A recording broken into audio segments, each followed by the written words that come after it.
My response: Dear Nikon, in the South we have this saying, and it goes, bless your little heart.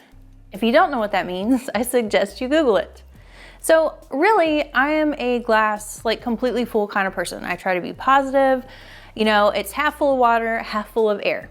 In this case, it's half full of, all cheesiness aside, in all seriousness, I really do try to find the good things in life about everything and everyone. And that makes me very naive, I get that, and that will put you in a position where your heart gets broken, like this morning. But I will say that I'm really, really glad that I'm not a Nikon ambassador at this point. Even though that is like a dream of people, to be an ambassador of the brand of cameras that they use.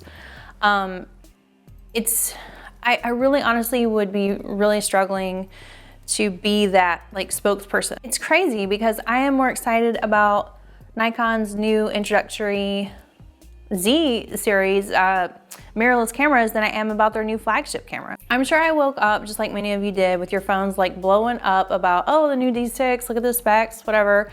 And you know, we're all excited, and then we're like online and it's like your emotions just, I mean, you couldn't contain your excitement, and then it's just, yeah, it's gone. I was already on the fence about the D6 to begin with, and I'll tell you why. I'll try to make it as brief as possible. So a couple years ago, I had to send in my Nikon 20mm 1.8 and 50mm 1.4 4 times.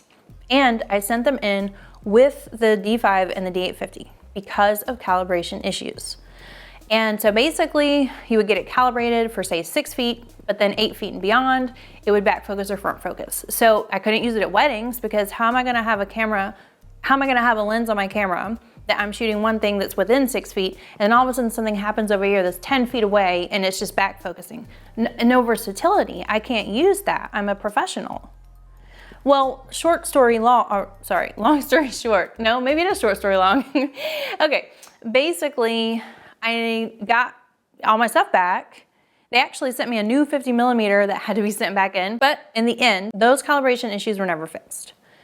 So I thought, okay, I'll try the mirrorless cameras. People say there's not as bad with the focus issues, whatever. So I tried it, I fell in love. So Nikon partially redeemed themselves in my eyes.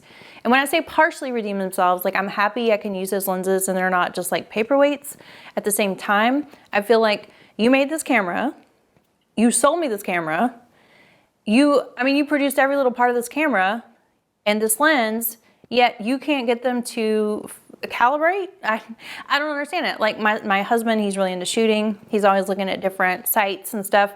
And I'm always just, no, do not get the Nikon one. So the good news is many of us are freed up by $6,500 that we can spend on other things like trips or cruises or cars or down payments on houses or Sony or Canon.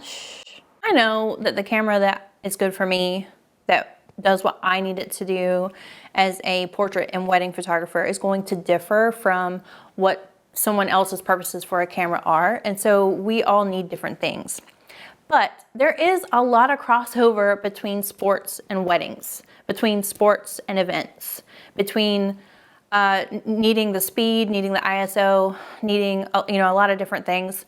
There is crossover in that aspect for parts of the wedding day or parts of the event that's going on that we're shooting. For instance, I'll use a much lighter camera for most of the wedding day and then switch to the D5 because of the ISO capabilities in the reception time. Well, now the Z6 or the Z7, actually I think the Z6 is better ISO wise, but we have our different reasons why we buy different cameras. I get that. And I'm not a gear snob by any means, and I really don't try to tell people what to do, but this is outrageous for the price because it's completely lackluster in my opinion. 20 megapixels. I am not some crazy megapixel person, okay? I have a photo on my wall that was taken with a 5.2 megapixel D50 from like 20 years ago, and it's like 40 by 40 inches. It's huge, it's beautiful. I totally get that megapixels aren't everything, but when you have a camera that is supposed to be better than the one that just came out, and it's going to be $6,500, we were all expecting 24. I mean, let's just get real. Okay, so they added Bluetooth. I think they upgraded the Wi-Fi. They added GPS. None of those things are going to encourage me to say, okay, let's go out and spend $6,500. It's just not going to happen. Now, they did add a new focus system, which I really am interested to see, but in the end, I don't think that's going to inspire me to spend $6,500. 14 frames per second as opposed to 12. Okay, that's great. ISO capabilities, been there, done that. So Nikon, I want you to tell me why I should buy this camera. In the end, I understand that this camera is geared more towards sports photographers, but like I said, there is that crossover between sports and event in photojournalism, which you do that at every wedding too. But that doesn't mean that video isn't king right now. The ability to be a hybrid shooter is on the back of everyone's mind, because I can't tell you how many times people have said, and how many times I've said to myself, just grateful for the Z6 and Z7 to finally have that capability, because the idea of investing the amount of money that we've invested into Nikon and have to go to Canon for video, or have to go out and buy a whole new system for video, being able to use our lenses with the Z series, it's just amazing. And so my problem is, Canon can do it. Canon came out with their new flagship camera. It can do it better. Canon is winning. In the end, there was nothing that made my heart skip a beat.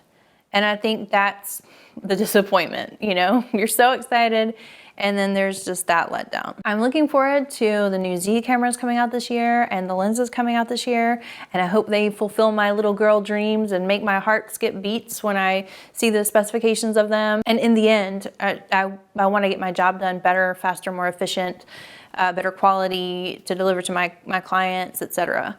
And I just feel like the D6 just let us down.